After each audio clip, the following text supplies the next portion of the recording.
All right, welcome to another deep dive. This time we're going to be talking about the shale revolution and how it's impacting, well, really everything. It really is kind of a big deal, right? Totally. And to help us unpack all of this, we're going to be looking at Peter Zeihan's book, The Absent Superpower. You actually recommended this one, right? I did. I'm glad, because I have to admit, Zeihan, he doesn't sugarcoat things. Mm. He really lays out some pretty stark scenarios. But that's what makes his work so compelling. He forces us to confront these really big, sometimes uncomfortable questions about the future. Yeah, he definitely has a way of making you think like, maybe I should have a backup plan. Exactly. So let's dive in. One of the core ideas in the book is this concept of the U.S. becoming an absent superpower. What exactly does he mean by that? Well, for decades, the U.S. has been kind of the world's policeman, right? Intervening in conflicts, guaranteeing global trade routes, providing security for a lot of countries. Yeah, sort of the global cop role. Yeah, exactly. But Zion argues that as the U.S. achieves energy independence, largely thanks to the shale revolution, their motivation to play that role diminishes. Okay, so less boots on the ground and more America first. What could that mean for, say, international trade routes that affect the things we buy every day, or the stability of regions that rely on American military support? Well, it could mean the U.S. might be less willing to, say, project military force in far-flung corners of the world. So if something happens, say, in the Middle East, which Zeihan talks about as a potential flashpoint. Right, the Persian Gulf is definitely a region to watch. Right. So if something happens there, the U.S. might not be as quick to jump in. That's one of the scenarios he lays out. And that creates opportunities for other players to step in, and those players might not have the same, let's say, commitment to stability. So we're talking about a world where things could get a lot more unpredictable. Potentially, yeah. And that's why understanding the shale revolution is so crucial. It's not just about cheaper gas prices. It's about a fundamental shift in the global balance of power. Okay, so let's talk about that shift. I think most people listening probably have a basic understanding of what shale is, how it's extracted, the technology involved.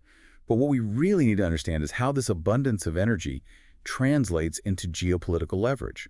One key factor is that it allows the U.S. to disengage from those costly foreign entanglements. They no longer need to rely on oil from volatile regions like the Middle East. Right, because for a long time, the U.S. has been very reliant on imported oil. Exactly. And that reliance shaped their foreign policy. They had to maintain good relationships with oil-producing countries, even if those countries weren't exactly aligned with American values. So now with shale, the U.S. can kind of say, we don't need you as much anymore. In a sense, yes. They'll likely still be a participant in global energy markets, but they're no longer beholden to them.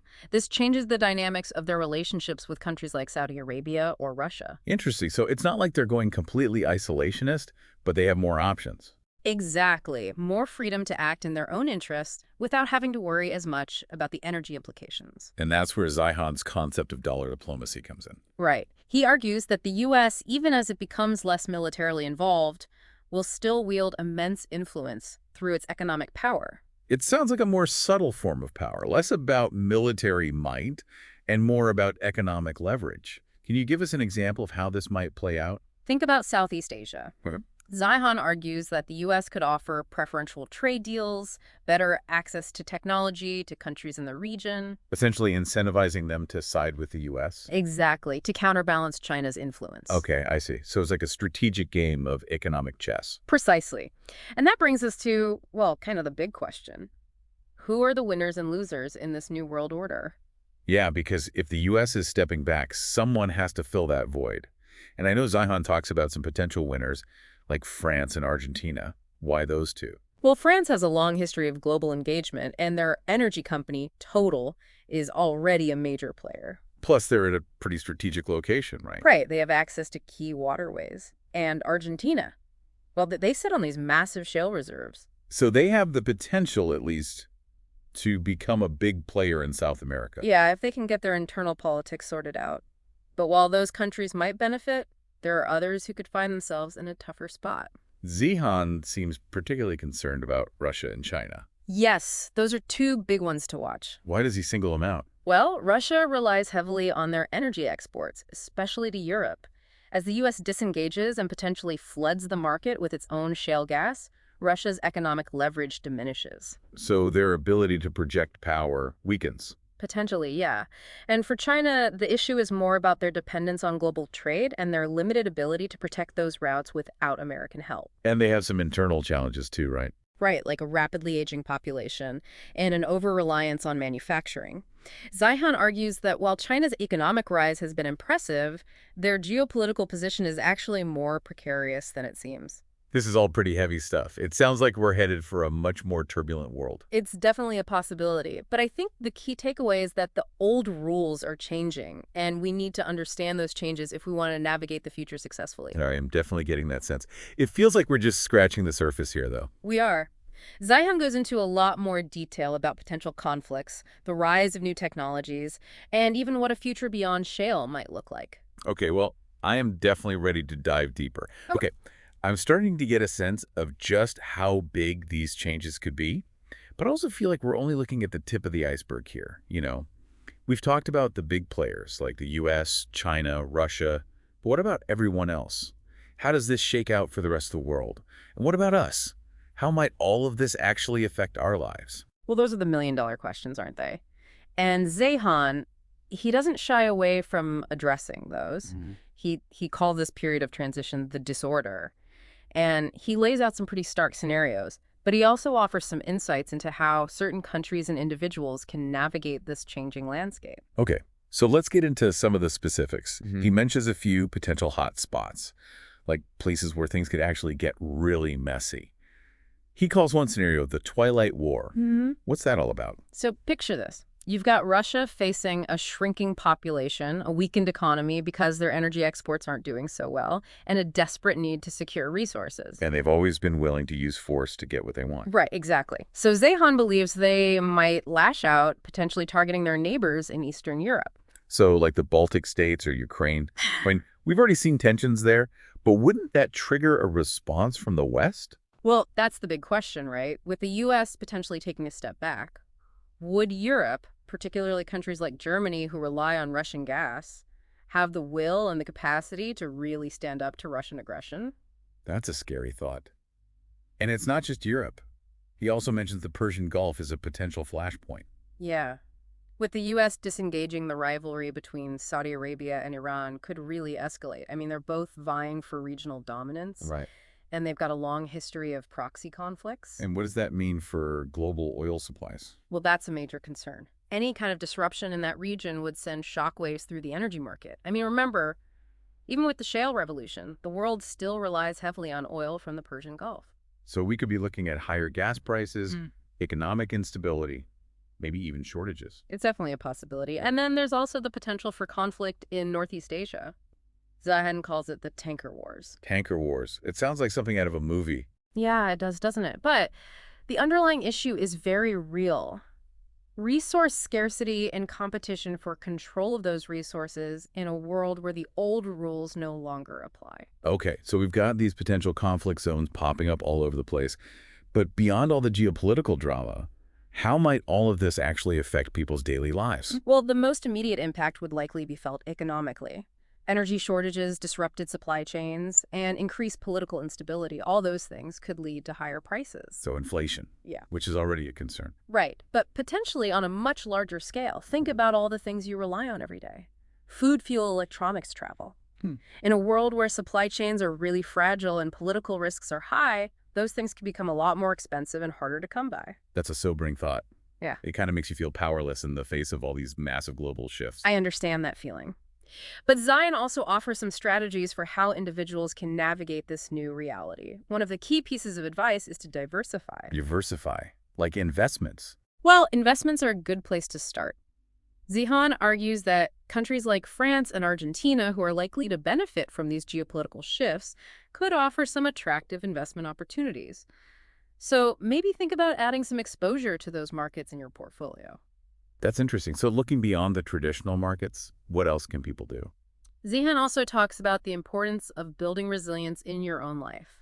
So thinking about things like energy efficiency, sourcing more of your food and goods locally, and even developing skills that would be valuable in a world that's less globally connected. So becoming more self-sufficient, kind of like a modern-day homesteader. Well, I don't know about the homesteading part, but the basic idea is to reduce your dependence on those global systems that might become unreliable. Okay, that makes sense. But honestly, all this talk about conflict and economic upheaval, it's pretty bleak. Is there anything positive in Zeihan's analysis? Are there any bright spots? Well, he does highlight some potential winners, Right. not just in terms of countries. He talks about a resurgence of what he calls the supermajors. The supermajors, you mean like the giant multinational oil and gas companies? Exactly, like ExxonMobil, Chevron, Shell, those guys. But I thought the shale revolution was supposed to be bad news for them. Well, initially it seemed that way.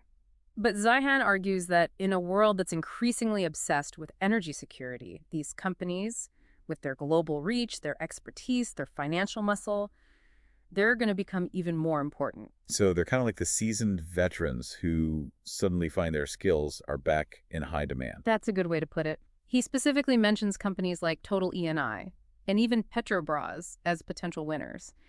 These are companies with a long history of operating in really challenging environments and navigating all these complex situations. It's interesting how the narrative shifts. We started by talking about the U.S. stepping back, and now we see these multinational companies potentially stepping up. Well, that's geopolitics for you. Right. As the old order crumbles, new opportunities emerge for those who are able to adapt. Speaking of new opportunities, Zeihan doesn't just focus on the doom and gloom. He also talks about the potential for innovation, particularly in the energy sector. Right. He acknowledges that while shale is a game changer in the short term, it's not a long-term solution. He believes that the real key to a sustainable energy future lies in technological breakthroughs. So things like renewable energy battery technology, maybe even fusion power. He's particularly bullish on battery technology. He argues that if we can develop more efficient, more affordable batteries, we can finally unlock the true potential of solar and wind power. That would be huge. Imagine a world where we're no longer reliant on fossil fuels at all, where energy is clean, abundant, accessible to everyone. It's a vision worth striving for. And Zeihan points out that we're already seeing a lot of investment in renewable energy research, and there's growing consumer demand for cleaner solutions. So even amidst all this talk of disorder and conflict, there's still a sense of hope. Zeihan acknowledges the challenges, but he also emphasizes the power of human ingenuity to overcome those challenges and ultimately create a better future. It's interesting how Zeihan balances those pretty stark warnings with a sense of optimism. He paints a pretty grim picture. But he also suggests that this whole period of disorder, it could actually be a catalyst for positive change, kind of like a forest fire, destructive in the short term, but then it allows for new growth. Yeah, I like that analogy. And Zeihan's argument is that this disorder, it's going to force us to confront some uncomfortable truths about the systems we've built, the assumptions we've made, and, really the values that we prioritize. So it's a wake-up call. And how we respond to that call, that's what's going to determine the kind of world we create. He also doesn't shy away from the potential downsides of the shale revolution itself. Right. I mean, it's not all sunshine and roses just because the U.S. has access to more energy. Oh, absolutely. He acknowledges the environmental concerns, especially around water usage, the risk of contamination. And he also gets into the potential for localized economic booms and busts, as shale production shifts wealth and creates instability in certain regions. So even with all its potential, shale's not a silver bullet. There are trade-offs, unintended consequences that we need to consider. Exactly. And Zeihan doesn't let the U.S. off the hook either. When it comes to their potential role in this disorder, he argues that their disengagement could actually make some of the problems worse. So by retreating into America first, they might unintentionally make the world a more dangerous place. But that's his argument. Yeah. He suggests that the U.S., for all its flaws, has actually played a stabilizing role in the world, and their absence could create this power vacuum that other, less benevolent actors might be all too eager to fill. Okay, but even if the U.S. steps back from that traditional military role, they're still going to be a major player, right? I mean, they've got all that economic clout that we talked about, the dollar diplomacy. Oh, absolutely. And Zeihan has some really fascinating insights into how they might wield that power. He talks about the U.S. potentially using its economic leverage to shape alliances, secure access to resources, even influence political outcomes in other countries. So it's a different kind of power play. Less about military might and more about strategic economic maneuvering. Exactly. And he gives some specific examples of how this might play out. In regions like Southeast Asia and Latin America, where the U.S. could offer trade deals, investment opportunities, even security guarantees to countries that are willing to align with their interests. It's like they're playing a global game of chess, using economic incentives and disincentives to kind of move the pieces into favorable positions. That's a great way to put it. And it highlights the complexity of this whole situation. The U.S. might be stepping back militarily, But they're not just disappearing, they're going to be using different tools to exert their influence. So what does all of this mean for someone like me, or for our listeners? How can we prepare for or even benefit from this new world disorder? Well, Zeihan offers some practical advice, and it really boils down to a few key principles: adaptability, resilience, and understanding. Okay, let's break those down. Adaptability, I get that. We already talked about maybe diversifying investments, but what other areas of our lives might we need to think about adapting?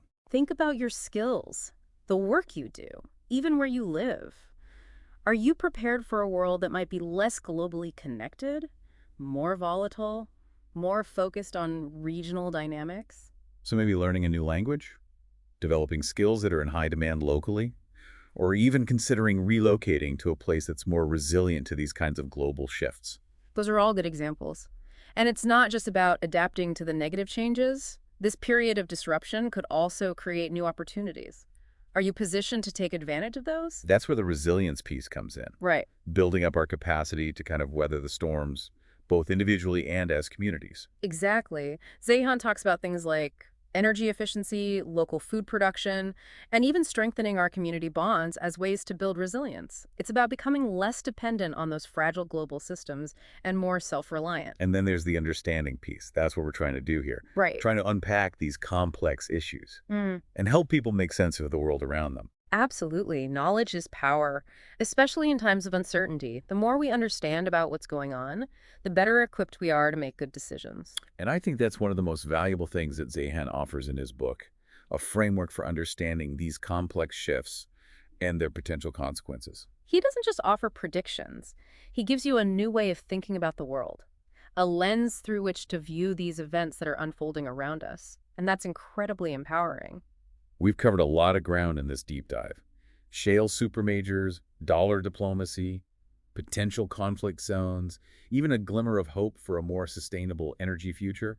It's a lot to process, but it's all vitally important. And it's just the beginning. Zeihan's book is packed with even more detail, more insights, more thought-provoking arguments. I highly recommend checking it out. Absolutely. It's a book that will challenge your assumptions, expand your understanding of the world, Mhm. and really equip you to navigate these turbulent times that we're heading into. And as we wrap up, I'd leave you with this thought from Zeihan. He says, the future is not predetermined. It's a choice. That's powerful. It's a good reminder that we're not just passive observers. We have agency. We can make choices that shape the course of events. And the more informed we are, the better those choices will be. Well said. So to our listeners out there, I encourage you, keep exploring, keep questioning, keep learning. The world is changing, but that doesn't mean we have to be swept away by the tide. We can learn to surf those waves. Maybe even help steer the ship in a more positive direction. That's a great note to end on. Thanks for joining us on this deep dive. Stay curious, stay engaged, stay informed. The future is waiting to be shaped.